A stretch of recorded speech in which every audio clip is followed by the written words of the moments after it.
Hello everyone, this is your host Mr. Top 10, and welcome back to another episode. Most famous vacation spots suck. It's just a fact. They used to be great, but time and opportunism have reduced them all to expensive, crowded, commoditized versions of themselves. Nowadays, taking the family to see Mount Rushmore is not so much about admiring the megalithic majesty as it is about taking a photo, buying a shirt, complaining about parking, heading home, and editing out the crowd of tourists in the photo. That's not to say that there aren't hundreds of amazing sights, activities, and memories waiting for you on your future vacations. Just that those good times aren't exactly where they used to be. New must-see spots pop up all the time, while the old standbys march past their prime. In this video, we will talk about top 10 worst family vacation spots in America. But before we move on, please don't forget to subscribe to our channel. Number 10. Atlantic City. For an entire century, Atlantic City was one of the premier vacation destinations for American families. In the 1910s to 1930s, its newly erected hotels were flooded with guests who flocked to its beaches and famous boardwalk. Even the post-World War II hardships caused by the explosion of suburban homes with private pools didn't kill the city. The addition of legalized gambling revitalized it and rebranded it as an East Coast Las Vegas.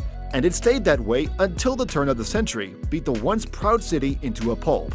With Las Vegas on the rise and an economic recession in full swing, Atlantic City started to die in the 2000s. 5 of its major casinos closed, jobs dried up, and the city currently has one of the highest foreclosure rates in the country. Number 9. Downtown Nashville. For country music fans, Nashville is a must. It's the undisputed home of country music and one of the nation's greatest musical hotspots. Walking down its neon-lit streets, music lovers can hop from bar to bar, catching all of tomorrow's greatest singers on their way up to stardom. Well, in theory. In reality, the Nashville that people picture is just one tiny downtown area surrounded by miles and miles of suburbia. The Music City is really just the music half a mile and lots of strip malls. You can walk the whole main drag in a few hours and be done with that city. And sure, there are some great neighborhoods to live in, but not to vacation in. Nashville is better as a one-night stop on your way to somewhere better. Number 8. The Empire State Building. Manhattan's Empire State Building is one of the most recognizable buildings in the world. It was also the tallest building in the world for 39 years. It's perhaps the single most central component of the already spectacular New York City skyline. This is ironically why the view from atop is pretty disappointing. One of the main reasons to reach the top of one of the world's tallest buildings is the view, especially in a metropolis like New York City. Except the view from atop the Empire State Building is A. not even atop it, just the 86th floor unless you pay extra, B. obscured by crisscrossing safety rails, and C. has no Empire State Building in it. Combine that with the insane price per ticket and multi-hour wait time, and you get a tourist trap that is entirely skippable. Number 7. Rock and Roll Hall of Fame. Let's be clear, the Rock and Roll Hall of Fame is super fun to visit if you're a music fan, especially if classic rock, first-wave psychedelia, or guitars are your thing. The reason the Hall of Fame is one of the worst spots to visit is entirely because it's in Cleveland. Cleveland, Ohio is nicknamed the Mistake by the Lake for a reason. The city is incredibly poor and, as a result, the crime rate is staggering. It has 4 times the violent crime as the national average. It's rated more dangerous than 98% of American cities. Its pollution problem is so bad that its rivers catch fire. Though Drew Carey once got us all to sing that Cleveland rocks, the parody phrase "Cleveland sucks" has easily become the more popular slogan. Number 6. Roswell. Alien lovers rejoice! There's a mecca for xenophiles on Earth and lucky for us Americans, and it's just a stone throw from Albuquerque, New Mexico. Any sci-fi loving family is in for a treat at the UFO capital of the world. Roswell is famous for being the country's most active hotspot for UFO activity. Wait, depending on the metric, that's actually either Washington or Vermont. Well, at least Roswell is home to the infamous Area 51.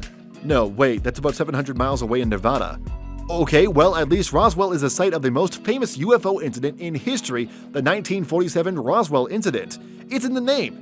Except that crash was about 75 miles north of Roswell and closer to Corona or Albuquerque.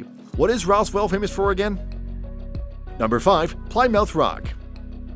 The family road trip is an American staple. And because every corner of the US is dotted with monuments and landmarks that recount its history, road trips can be as educational as they can be fun. What better way to start or end such a fun family trip than at Plymouth Rock, where the Pilgrims famously first landed on the Mayflower, beginning the first settlement in America. Oof, where to begin? Native peoples already settled America. France and Spain had already created colonies in the country. Even the English already started colonies at Roanoke and Jamestown. The Pilgrims landed and disembarked at Provincetown before Plymouth. The Pilgrims didn't land on the rock at all, possibly not even near it. There isn't a single account from any pilgrim that mentions the rock at all. The first person to claim that the rock had anything to do with the Pilgrims did so 121 years after the Pilgrims landed. And best of all, once you see it in person, you'll know the thing is tiny, plain, and hidden in its own little canopy. Number 4. Hollywood.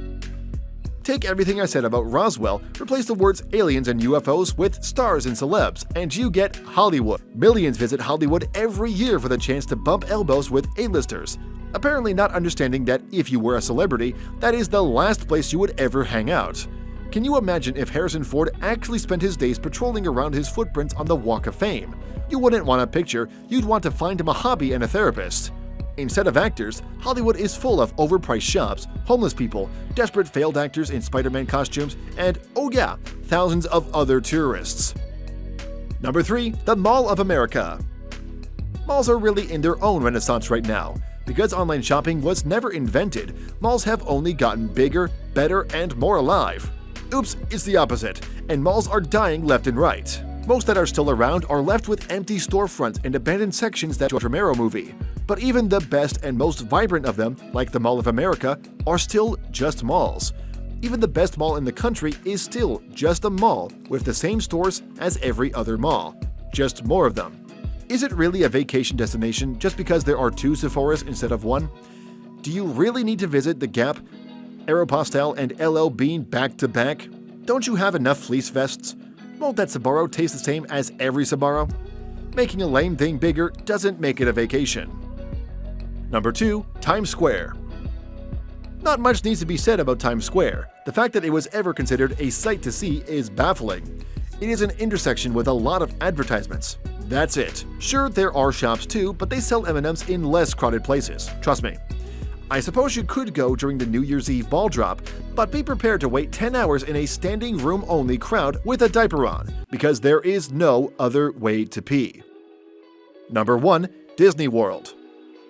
Disney World might be the single most famous vacation destination in the world. In several ways, it's the best place ever, especially if you can suspend your disbelief and allow yourself to commit fully. Disney World is where dreams come true.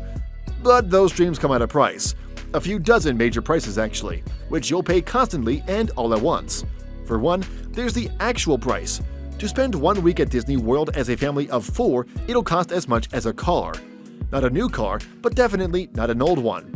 While you're there, everywhere you go is screaming kid after screaming kid, and everything they sell there, which is everything not bolted down, is designed to make kids scream even more. That includes the food, which is just sugar on fat on sugar. And everything has a line. You'll walk half an hour to then wait an hour for a 3-minute ride, so you can walk another half an hour to wait another hour, etc. Probably worst of all, it's in Orlando. Orlando is its own pocket dimension ruled by meth, mosquitoes, and violent crime. Yes, it's fun seeing Mickey Mouse, but not in exchange for half a year's salary, 20 pounds, and a novel strain of malaria. Thanks for watching. Check out some more of our videos on screen and click subscribe for more videos in the future.